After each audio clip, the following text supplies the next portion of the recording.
ನಮಸ್ಕಾರ. SLR ಶಾಲೆಯ ಮುಖ್ಯಸ್ಥರಾದ ಮುರಳೀಧರ್ ಅವರು ಅವರ ಗುರುಗಳಿಂದ ಪಡೆದ ಪ್ರೇರಣೆಯ ಬಗ್ಗೆ ನಮ್ಮೊಂದಿಗೆ ಹಂಚಿಕೊಂಡಿದ್ದಾರೆ.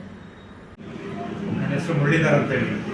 ನಾನು ಈ ಶಾಲೆಯಲ್ಲಿ ಲಕ್ಷ್ಮೀ ರಂಗನಾಥ ವಿದ್ಯಾಸಂಸ್ಥೆ ನಾನು ಕಾರ್ಯನಿರ್ವಹಿಸ್ತಾ ಮುಖ್ಯ ಶಿಕ್ಷಕನಾಗಿ ಕಾರ್ಯನಿರ್ವಹಿಸ್ತಾ ಇದ್ದೀನಿ. ಮುಖ್ಯವಾಗಿ ಹೇಳಬೇಕು ಅಂದರೆ ಅವಾಗೆಲ್ಲ ನಮಗೆಲ್ಲ ಗುರುಗಳಿದ್ದರು.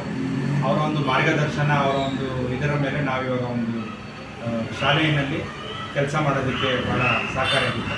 ಆಗಿನ ಒಂದು ಇದರಲ್ಲಿ ನಮಗೆಲ್ಲ ದಂಡಿಸ್ತಾ ಇದ್ವಿ. ಏನೇ ತಪ್ಪು ಮಾಡಿದ್ರು, ಏನೇ ಒಂದು ಮಾರ್ಗದರ್ಶನ ಮಾಡಬೇಕಾದ್ರೆ ದಂಡಿಸ್ತಾ ಇದ್ವಿ. ಬಟ್ ಈಗಿನ ಒಂದು ಜನ್ರೇಷನಲ್ಲಿ ಅದು ಯಾವುದು ಕೂಡ ಇಲ್ಲ. ಬಟ್ ಅವರ ಒಂದು ಹಾಕೊಟ್ಟಂಥ ಮಾರ್ಗ ಇವತ್ತಿನ ದಿನ ನಾವು ಅವ್ರನ್ನೆಲ್ಲರೂ ಕೂಡ ನೆನೆಸ್ಕೊಳ್ತೀವಿ.